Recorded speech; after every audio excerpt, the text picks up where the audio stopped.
Daily. Taste the Daily.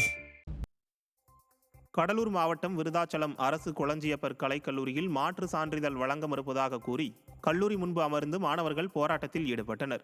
Virudhachalam அரசு கொளஞ்சியப்பர் கலைக்கல்லூரியில் மதிவாணன் மற்றும் சிவானந்தம் ஆகிய இரு மாணவர்கள் மாற்று சான்றிதழ் பெறுவதற்காக சென்றுள்ளனர்.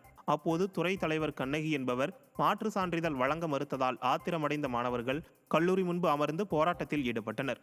எனவே சம்பந்தப்பட்ட துறை அதிகாரிகள் உரிய நடவடிக்கை எடுக்க வேண்டும் என மாணவர்கள் வலியுறுத்தியுள்ளனர். டிசி வாங்க வர சொல்லியிருந்தாங்க. டிசி வாங்க வந்தால் டிசி வந்து நோ டிஃபார்ம் வந்து சைன் போடணும். ஹெச்ஓடி வந்து கண்ணகி எங்களுக்கு அவங்க வந்து சைன் போட முடியும்னு சொல்கிறாங்க. ஏன்னு கேட்கக்கூட நாங்கள் வந்து அவங்க பண்ண பல்வேறு தப்புகளை நாங்கள் வந்து யூனிவர்சிட்டிக்கும் சிஎம்க்கு கலெக்டருக்கு எல்லாத்துக்கும் லெட்டராக கம்ப்ளைண்ட் பண்ணோம். அந்த கம்ப்ளைண்ட் வாபஸ் சொல்லி எங்களை வந்து மிரட்டுறாங்க. அதனால் இந்த கம்ப்ளைண்ட் எழுதி கொடுத்தா நீங்கள் வந்து வாபஸ் வாங்க எங்கள் துறை மேலே தப்பு இல்லைன்னு சொல்லிட்டு அவங்களுக்கு வந்து நாங்கள் மன்னிப்பு கடிதம் தந்தால் தான் எங்களுக்கு வந்து டிசி மார்க்ஸ்ன்னு தரேன்னு சொல்கிறாங்க. எங்கள் கூட படிக்கிற எல்லா மாணவர்களுக்கு தந்துட்டு எங்கள் 2 பேர்த்துக்கு மட்டும் பழி வாங்குறாங்க. வேலூர் மாநகராட்சியில் குடிநீரில் கழிவுநீர் கலந்து வருவதால் பொதுமக்கள் கடும் அவதியடைந்துள்ளனர். களிஞ்சூர் பகுதியில் சுமார் 500க்கும் மேற்பட்ட குடும்பங்கள் வசித்து வருகின்றனர். இப்பகுதியில் கழிவுநீர் வால்வுகளில் உள்ள விரிசல் காரணமாக குடிநீர் குழாய்களில் கழிவுநீர் கலப்பதாக பகுதி மக்கள் குற்றம் சாட்டியுள்ளனர். இது குறித்து சம்பந்தப்பட்ட அதிகாரிகளிடம் புகார் அளித்தும் நடவடிக்கை எடுக்கப்படவில்லை. எனவே விடிய அரசின் மாநகராட்சி நிர்வாகம் கழிவுநீர் தொட்டிகளை சீரமைத்து கழிவுநீர் குடிநீரில் கலக்காத வண்ணம் நடவடிக்கை எடுக்க வேண்டும் என பகுதி மக்கள் வலியுறுத்தியுள்ளனர். மதுரை மாவட்டத்தில் பெய்த கனமழையால் கோரிப்பாளையம் சாலையில் கல்லூரி சுற்றுச்சுவர் மீது புளிய மரம் வேரோடு சாய்ந்தது. Goripalayam, Simmakkal, Periyar, Narayanapuram, Tallakulam, reserve line surveyor உள்ளிட்ட பல்வேறு பகுதிகளில் கனமழை பெய்தது. இதன் காரணமாக கோரிப்பாளையம் சாலையில் அமெரிக்கன் கல்லூரி சுற்றுச்சுவரில் பழமையான புளிய மரம் ஒன்று சரிந்து விழுந்தது. தகவலறிந்து அங்கு சென்ற தீயணைப்புத்துறை வீரர்கள் மரத்தை அப்புறப்படுத்தினர். இச்சம்பவத்தால் போக்குவரத்து பாதிக்கப்பட்டது. காஞ்சிபுரம் மாவட்டம் ஒரகடம் அருகே இடி தாக்கி விவசாயி ஒருவர் உயிரிழந்தார். தேவாரியம்பாக்கம் கிராமத்தை சேர்ந்த 42 வயதான இளங்கோவன் விளை நிலத்தில் தேங்கிய மழைநீரை வெளியேற்ற வயலுக்கு சென்றுள்ளார். அப்போது அவர் மீது இடி தாக்கியதால் நிலை தடுமாறி கீழே விழுந்தார். இதையடுத்து அவரை மீட்டு காஞ்சிபுரம் அரசு மருத்துவமனையில் அனுமதித்த போது சிகிச்சை பலனின்றி பரிதாபமாக உயிரிழந்தார். இது குறித்து வழக்கு பதிவு செய்துள்ள ஒரகடம் போலீசார் விசாரணை நடத்தி வருகின்றனர். கிருஷ்ணகிரி மாவட்டம் போச்சம்பள்ளி அருகே ஏரியை மராமத்து பணி செய்வதாக கூறி சுமார் 20 லட்சம் ரூபாய் வரை மோசடி நடந்திருப்பதாக கிராம மக்கள் குற்றம் சாட்டியுள்ளனர். நாகரசம்பட்டி கிராமத்தில் 25 ஏக்கர் பரப்பிலான கயம் ஏரி உள்ளது. இந்த ஏரியை மராமத்து பணிகள் மற்றும் புனரமைப்பு பணிகள் செய்ய கடந்த 2021ஆம் ஆண்டு சுமார் 20 லட்சம் ரூபாய் நிதி ஒதுக்கப்பட்டது. இந்நிலையில் ஏரிகள் முழுமையாக மராமத்து பணிகள் செய்யப்பட்டதாக கூறி பொய்யான கணக்கு காண்பித்து பணம் கையாடல் செய்யப்பட்டுள்ளது. இது குறித்து பலமுறை புகார் அளித்தும் நடவடிக்கை எடுக்கப்படவில்லை என தெரிவித்த பகுதி மக்கள் சம்பந்தப்பட்ட அதிகாரிகளை பணி நீக்கம் செய்து நடவடிக்கை எடுக்க விடிய அரசுக்கு கோரிக்கை விடுத்துள்ளனர். 2021ஆம் ஆண்டு செப்டம்பர் மாதம் கயம் ஏரி என்கின்ற ஏரியை தூர் வாருவதற்காக ஒப்பந்தம் விடப்பட்டது. ஒப்பந்த தொகை 20 லட்சம் ஆகும். சுமார் 3 ஆண்டுகள் ஆகியும் கயம் ஏரியை தூர் வாரி பணி செய்யாமல் காலம் தாழ்த்தி வந்தார்கள். கையாடல் செய்த தொகையை கேட்டு தகவல் உரிமை சட்டத்தில் மனு கொடுத்தும் எந்தவிதமான விளக்கமும் தரவில்லை. அவர்களை பணி நீக்கம் செய்து அவர்கள் மீது ஊரிட நடவடிக்கை எடுக்குமாறு கேட்டுக்கொள்கிறேன். கோவை மாவட்டம் பொள்ளாச்சியில் உள்ள மாட்டு சந்தை அருகே அடையாளம் தெரியாத வாகனம் மோதியதில் வழக்கறிஞர் உயிரிழந்தார். பொள்ளாச்சி மகாலிங்கபுரம் எல்ஐசி காலனியில் சம்சுதீன் கீதா தம்பதியினர் வசித்து வருகின்றனர். சென்னை உயர்நீதிமன்றத்தில் வழக்கறிஞராக பயிற்சி பெற்று வரும் கீதா மாட்டு சந்தை அருகே உள்ள இரட்டைக்கண் பாலத்தில் அடையாளம் தெரியாத வாகனம் மோதி சம்பவ இடத்திலேயே உயிரிழந்தார். தகவல் அறிந்து சென்ற மேற்கு காவல் நிலைய போலீசார் சிசிடிவி காட்சிகள் அடிப்படையில் விசாரணை மேற்கொண்டு வருகின்றனர். திருவள்ளூர் நகராட்சிக்கு உட்பட்ட பெரியகுப்பம், காமராஜபுரத்தில் உள்ளிட்ட பல்வேறு பகுதிகளில் உள்ள சாலைகளில் தேங்கிய மழை நீரால் பொதுமக்கள் அவதி அடைந்தனர். திருவள்ளூர் மாவட்டத்தில் கடந்த ஒரு சில நாட்களாக மழை பெய்து வருகிறது. இந்த நிலையில் காமராஜபுரம் மூக்காத்தம்மன் கோவில் எதிரே உள்ள தெருவில் வடிகால்வாய் இல்லாததால் மழைநீர் தேங்கி உள்ளது. மேலும் சீரமைக்கப்படாத சாலைகள் குண்டும் குழியுமாக காட்சி அளிக்கின்றன. இதனால் அப்பகுதி மக்கள் கடும் அவதிக்கு உள்ளாகி உள்ளனர். எனவே விடிய அரசின் நகராட்சி நிர்வாகம் சாலையை சீரமைத்து மழைநீர் வடிகால்வாய் அமைத்து தர வேண்டும் என அப்பகுதி மக்கள் வலியுறுத்தி உள்ளனர். திருவள்ளூர் மாவட்டம் பொன்னேரி வட்டாட்சியர் அலுவலகம் முன்பு மகளிர் உரிமை தொகை 1000 ரூபாய் வழங்க வலியுறுத்தி ஏராளமான பெண்கள் போராட்டத்தில் ஈடுபட்டனர். விடியா திமுக அரசு தேர்தல் அறிக்கையில் மகளிருக்கு 1000 ரூபாய் வழங்கப்படும் எனவும் அறிவித்தது. இந்நிலையில் புது எருமை வெட்டி பாளையம் பகுதியை சேர்ந்த 100க்கு மேற்பட்ட பெண்கள் தங்களுக்கு உரிமை தொகை வரவில்லை என கூறி மேல்முறையீடு செய்த நிலையில் பல்வேறு காரணங்கள் கூறி புறக்கணிப்பதாக குற்றம் சாட்டியுள்ளனர். இதனால் ஆத்திரமடைந்த பெண்கள் பொன்னேரி வட்டாட்சியர் அலுவலகம் முன்பு போராட்டத்தில் ஈடுபட்டு மனு அளித்தனர். இதனால் அப்பகுதியில் பரபரப்பு ஏற்பட்டது. மனு கொடுத்துருக்கோம், எங்களுக்கு 1000 ரூபாய் உரிமை தொகை வரவே இல்லை. அது சரி வாங்க கலெக்டரை பார்த்தா அது கண்டிப்பாக கொடுத்தா நம்மளுக்கு உதவி கிடைக்கும் அப்படின்றதுனால கலெக்டர் ஆஃபீஸில் வந்து நாங்கள் கொடுத்துருக்கோம் மனு. இது கண்டிப்பாக எங்களுக்கு தயவு செஞ்சு ஹெல்ப் பண்ணுங்க. எங்கள் இடத்த பாருங்க, எங்கள் வீட்டை பாருங்க. நாங்கள் எங்களுக்கு எந்த சொத்து சோகம் இருக்கு எல்லாமே கண்காணிச்சுட்டு எங்களுக்கு அதுக்கப்புறம் இந்த உரிமை தொகை எங்களுக்கு கண்டிப்பாக வாங்கி கொடுக்கணும். நீங்கள் கலெக்டரையே உத்தரவு கொடுத்ததுனால நாங்கள் இங்கே வந்தோம், அவர்கிட்ட கொடுத்துட்டு வந்திருக்கோம் மனுவு. இதை தயவு செஞ்சு எங்களுக்கு ஹெல்ப் பண்ணி இந்த 1000 ரூபாய் உரிமை தொகை எங்களுக்கு வாங்கி கொடுக்கணும். சண்டிகர் விமான நிலையத்தில் மத்திய தொழில் பாதுகாப்பு படை அதிகாரி தன்னை அறைந்ததாக கங்கனா ரணாவத் புகார் அளித்துள்ளார்.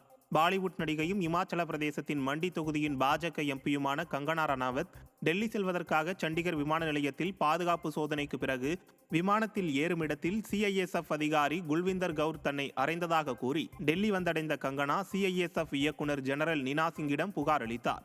இதனையடுத்து சிஐஎஸ்எஃப் அதிகாரி குல்விந்தர் கவுர் விசாரணைக்கு அழைத்து செல்லப்பட்டார். விவசாயிகளின் போராட்டம் குறித்து கங்கனா முன்பு கூறியிருந்த கருத்துக்களால் குல்விந்தர் கவுர் அதிருப்தி அடைந்திருந்ததால் அவர் கங்கனா ரணாவத்தை கன்னத்தில் அறைந்ததாக கூறப்படுகிறது. கன்னியாகுமரி மாவட்டம் கொட்டாரம் அரசு மேல்நிலைப் பள்ளியில் புதிதாக மாணவர் சேர்க்கைக்கு தலா 1000 ரூபாயை கட்டாயமாக வசூலிக்கும் உதவி தலைமை ஆசிரியருடன் பெண் ஒருவர் பேசும் வீடியோ இணையத்தில் வைரலாகியுள்ளது. அப்பள்ளியின் உதவி தலைமை ஆசிரியர் அகஸ்டின் செல்வகுமாரும் பெண் ஒருவரும் மாணவர் சேர்க்கைக்கு பணம் கேட்பது குறித்து வாக்குவாதத்தில் ஈடுபடுவதும் பணம் வசூலிக்கப்படுவதை ஒப்புக்கொள்ளும் உதவி தலைமை ஆசிரியரின் வீடியோவும் வெளியாகியுள்ளது. இது சிலவங்க தெரியாமல் அப்படி சொல்லி பள்ளிக்கூடத்தை மெயின்டைன் பண்ண முடியாது, உண்மைக்கு மெயின்டைன் பண்ண முடியாது. நான் சிவாய்ஸில் எல்லாம் சொல்கிறேன் சார், எல்லா ஆஃபீஸ்லையும் நாங்கள் சொல்கிறோம், ஏன் இதெல்லாம் இது பண்ண முடியல. அவங்க ஸ்வீப்பர் தரல ஓஏ இல்லை, அவங்க வேணும்னா அப்போ ஏதாவது ஒரு 3000 ரூபா 4000 கொடுத்தா தானே ஆள் வரும். பிடிஏல இருந்து 2 பேர் இருக்காங்க, அவங்களுக்கு சம்பளம் கொடுக்குறாங்க. தூத்துக்குடி நாடாளுமன்ற தேர்தலில் அதிமுக வெற்றியை நழுவ விட்டதால் அதிமுக தொண்டர் ஒருவர் தனது காலில் கத்தியால் கிழித்துக்கொண்டு சபதத்தை நிறைவேற்றிய நிகழ்வு நெகிழ்ச்சியை ஏற்படுத்தியுள்ளது. திரவியபுரம் பகுதியைச் சேர்ந்த செல்வகுமார் என்ற அதிமுக தொண்டர் புரட்சி தலைவர் கட்சி துவங்கிய காலத்திலிருந்து கொள்கை பிடிப்புடன் இருந்து வருகிறார். அதிமுக வெற்றி பெறாவிட்டால் தன்னிடம் பணம் கிடையாது, அதனால் தனது ரத்தத்தை கட்சிக்காக வழங்குவேன் என திமுக தொண்டரிடம் சபதமிட்டுள்ளார். இந்நிலையில் கட்சிக்காக பந்தயம் கட்டி அதிமுக தொண்டர் ஒருவர் ரத்தம் கொடுத்த உருக்கமான நிகழ்வு பரபரப்பை ஏற்படுத்தியுள்ளது. எம்ஜிஆர் பக்தனாக இருக்கேன், எம்ஜிஆர் தொண்டன் ரசிகனாக இருந்து எம்ஜிஆருக்கா 72 கட்சியில் இருக்கேன், எந்த பொறுப்பும் கிடையாது, தொண்டன் தான். எம்ஜிஆர் இருக்கவரையும் கட்சி நல்லா ஜெயிச்சுது, இந்த அம்மா காலத்தையும் நல்லா ஜெயித்தோம், எங்களுக்கு ஒரு பெருமையாக இருந்துச்சு. எடப்பாடி காலத்தில் 4 வருஷம் அவர் முதலமைச்சர் இருந்தார், எலெக்ஷனில் தோற்றோம், திருப்பி எம்பி எலெக்ஷனில் நாங்கள் ஜெயிக்கணும்னு சொல்லி ஒரு ஜாலியாக இருந்தோம், அதில் தோல்வி ஆகி போச்சு. கட்சி ஜெயிக்கணும் ஒரு சின்ன ஒரு என்னை மாதிரி திமுக தொண்டன் பந்தய கட்டம், அது நம்மகிட்ட பணம் வசதி கிடையாது, என்ன செய்வாங்கடா நீங்கள் சீரோ வரேன்னா, நான் சீரோ வர மாட்டோம், ஒரு 10 சீட்டாக எதிர்பார்த்தோம் அப்படின்னு. இன்னைக்கு இப்போ சீரோ வந்துட்டு என்ன செய்ய போறேன்னா நான் லேசாக காலை வெட்டுவேன். கன்னியாகுமரி மாவட்டம் பூதப்பாண்டி அருகே யானைகளின் அட்டகாசத்தால் 500 வாழை மரங்கள் சேதமடைந்துள்ளன. மூக்குத்திக்கோணம் பகுதியில் இரவு நேரத்தில் வாழை தோட்டங்களில் புகுந்த யானை கூட்டம் சுமார் 500 வாழை மரங்களையும் 4 தென்னை மரங்களையும் சேதப்படுத்தின. இதனால் அப்பகுதி விவசாயிகள் அச்சமடைந்துள்ளனர். இதையடுத்து தகவலின் பேரில் வனத்துறையை சேர்ந்த 7 பேர் கொண்ட குழுவினர் விசாரணை மேற்கொண்டு வருகின்றனர். இந்நிலையில் யானை கூட்டத்தை விரட்ட நடவடிக்கை எடுக்க வேண்டும் என பகுதி மக்கள் வனத்துறையினருக்கு கோரிக்கை விடுத்துள்ளனர். காஞ்சிபுரம் அருகே கனரக வாகனங்களுக்கு வாட்டர் சர்வீஸ் செய்யும் கடையில் வேலை செய்து கொண்டிருந்த தொழிலாளி மீது மின்சாரம் தாக்கி சம்பவ இடத்திலேயே பலியானார். பாஜக பிரமுகர் தினகரன் என்பவர் ஆர்ப்பாக்கம் பகுதியில் நடத்தி வரும் வாட்டர் சர்வீஸ் கடையில் வாகனத்துக்கு வாட்டர் சர்வீஸ் செய்ய வந்த குமார் என்பவரை ஆட்கள் இல்லாததால் சர்வீஸ் செய்ய அழைத்துள்ளார். அப்போது மின்சாரம் தாக்கி அவர் உயிரிழந்தார். இதனை மறைக்க அவர் பல முயற்சிகள் செய்த நிலையில் இந்த தகவல் அதே கிராமத்து நபர் ஒருவர் மூலமாக காவல்துறைக்கு எட்டியதை அடுத்து குமாரின் சடலத்தை மீட்டு காஞ்சிபுரம் அரசு தலைமை மருத்துவமனைக்கு பிரேத பரிசோதனைக்கு அனுப்பி வைத்து விசாரணை செய்து வருகின்றனர். செல்போன் பேசியபடி காரை வேகமாக ஓட்டிய வழக்கில் யூடியூபர் டிடிஎஃப் வாசன் 8வது நாளாக காவல் நிலையத்தில் ஆஜராகி கையெழுத்திட்டார். கடந்த மாதம் 15ஆம் தேதி மதுரை வண்டியூர் டோல்கேட் பகுதியில் செல்போன் பேசியபடி அஜாக்கிரதையாக காரை இயக்கியதாக யூடியூபர் டிடிஎஃப் வாசன் மீது 8 பிரிவுகளின் கீழ் அண்ணாநகர் காவல்துறையினர் வழக்கு பதிவு செய்தனர். இந்த வழக்கு மதுரை மாவட்ட 6வது நீதித்துறை நீதிமன்றத்தில் விசாரணைக்கு வந்தபோது யூடியூபர் டிடிஎஃப் வாசன் மன்னிப்பு கோரியதால் அவருக்கு நிபந்தனைகளுடன் ஜாமீன் வழங்கப்பட்டது. இதையடுத்து 8வது நாளாக மதுரை அண்ணாநகர் காவல் நிலையத்தில் நேரில் ஆஜராகி டிடிஎஃப் வாசன் கையெழுத்திட்டார். திருவள்ளூர் மாவட்டம் திருத்தணி அருகே இருசக்கர வாகன திருட்டில் ஈடுபட்ட 5 பேரை கைது செய்த போலீசார் 18 வாகனங்களை பறிமுதல் செய்தனர். ஆர்கேபேட்டை மற்றும் பொதட்டூர்பேட்டை பகுதிகளில் தொடர்ந்து இருசக்கர வாகனங்கள் திருடப்பட்டு வருவதாக கிடைத்த தகவலின் பேரில் போலீசார் விசாரணை மேற்கொண்டனர். இந்நிலையில் இருசக்கர வாகன திருட்டில் ஈடுபட்ட ராணிப்பேட்டை மாவட்டத்தைச் சேர்ந்த சூர்யா, சிவா, ஆகாஷ், ஆறுமுகம், அன்பரசு ஆகிய 5 பேரை கைது செய்த போலீசார் அவர்களிடமிருந்து 18 இருசக்கர வாகனங்களை பறிமுதல் செய்தனர். இதனைத் தொடர்ந்து 5 பேரையும் பள்ளிப்பட்டு நீதிமன்றத்தில் ஆஜர்படுத்தி சிறையில் அடைத்தனர். தூத்துக்குடி மதுரை 4 வழி சாலை மடத்தூர் விலக்கு அருகே நின்று கொண்டிருந்த டிப்பர் லாரியின் பின்பக்கம் ஈச்சர் லாரி மோதி விபத்துக்குள்ளானதில் ஒருவர் உயிரிழந்தார். மடத்தூர் விலக்கு அருகே சாலையில் நின்று கொண்டிருந்த டிப்பர் லாரியின் பின்புறம் கரூரிலிருந்து தூத்துக்குடிக்கு சென்ற லாரி மோதி விபத்துக்குள்ளானது. இந்த விபத்தில் திருவனந்தபுரத்தை சேர்ந்த லாரி கிளீனர் ஆனந்த் என்பவர் சிகிச்சை பலனின்றி உயிரிழந்தார். இந்நிலையில் சிம்பு என்பவர் மருத்துவமனையில் சிகிச்சை பெற்று வருகிறார். இதுகுறித்து வழக்கு பதிவு செய்த போலீசார் தப்பி ஓடிய ஈச்சர் லாரி ஓட்டுநரை தேடி வருகின்றனர். கடலூர் மாவட்டம் விருதாச்சலம் அருகே 3 நாட்களாக மின்சாரம் இல்லாததால் அரசு பேருந்தை சிறைபிடித்து பொதுமக்கள் காலி குடங்களுடன் சாலை மறியல் போராட்டத்தில் ஈடுபட்டனர். காவனூர் கிராமத்தில் கடந்த 3 நாட்களுக்கு முன்பு பலத்த காற்றுடன் கனமழை பெய்த நிலையில் மின்சாரம் துண்டிக்கப்பட்டது. அதன் பின்பு 3 நாட்களாக மின்சாரம் வழங்காமல் மின்வாரியத்துறை அதிகாரிகள் அலட்சியம் செய்து வருவதால் குடிக்கக்கூட குடிநீர் இல்லாமல் மிகவும் அவதியடைந்து வருவதாக குற்றச்சாட்டு எழுந்துள்ளது. இதுகுறித்து பலமுறை புகார் அளித்தும் நடவடிக்கை எடுக்காததால் கிராம மக்கள் காலி குடங்களுடன் அரசு பேருந்தை சிறைபிடித்து சாலை மறியல் போராட்டத்தில் ஈடுபட்டனர். திருப்பத்தூர் மாவட்டத்தில் பெய்த கனமழை காரணமாக ஆம்பூர் அருகே சாலையோரம் புளியமரம் சாய்ந்தது. மேல் சான்றோர் குப்பம் பகுதியில் பெய்த கனமழையால் சாலையோரம் இருந்த புளியமரம் ஒன்று வேரோடு சாய்ந்து விழுந்தது. இதனால் புளியமரத்தின் அருகில் இருந்த மின்கம்பம் சேதமடைந்தும் மிதிவண்டி மற்றும் இருசக்கர வாகனம் மீது மரம் சாய்ந்து விழுந்துள்ளது. இதனைத் தொடர்ந்து ஜேசிபி மூலம் சாலையில் விழுந்த மரத்தினை அப்புறப்படுத்தும் பணியில் ஈடுபட்டிருந்ததால் சுமார் 2 மணி நேரத்திற்கும் மேலாக உமராபாத் வாணியம்பாடி செல்லும் சாலையில் போக்குவரத்து பாதிக்கப்பட்டது. திருப்பத்தூர் மாவட்டம் ஆம்பூர் அருகே கனமழையை பயன்படுத்தி தோல் தொழிற்சாலைகளிலிருந்து திறந்து விடப்பட்ட கழிவு நீரால் பாலாற்றில் நுரை பொங்கி வருகிறது. ஆம்பூர் மற்றும் வாணியம்பாடி சுற்றுவட்டார பகுதிகளில் பெய்த கனமழையால் பாலாற்றில் வெள்ளப்பெருக்கு ஏற்பட்டுள்ளது. இதனை பயன்படுத்தி கொண்ட தோல் தொழிற்சாலைகள் கழிவு நீரை நேரடியாக பாலாற்றில் திறந்து விடுகின்றனர். இதனால் பாலாற்றில் செல்லும் மழை வெள்ள நீரானது கழிவுநீர் கலந்து வெள்ளை நிறத்தில் நுரை பொங்கி வருவதால் விவசாயிகள் வேதனை அடைந்துள்ளனர். எனவே குடிநீர் பாதிப்பு ஏற்படுத்தும் தொழிற்சாலைகள் மீது கடும் நடவடிக்கை எடுக்க வேண்டுமென விடிய அரசை விவசாயிகள் வலியுறுத்தியுள்ளனர். திருவண்ணாமலை மாவட்டம் செங்கம் அருகே அதிக அளவு மாத்திரைகளை உட்கொண்டு அங்கன்வாடி பெண் உதவியாளர் தற்கொலை முயற்சியில் ஈடுபட்டதால் பரபரப்பு ஏற்பட்டது. கரிமலைப்பாடி கிராமத்தைச் சேர்ந்த மாற்றுத்திறனாளி சத்தியவாணி என்பவர் அங்கன்வாடி மையத்தில் உதவியாளராக பணிபுரிந்து வருகிறார்.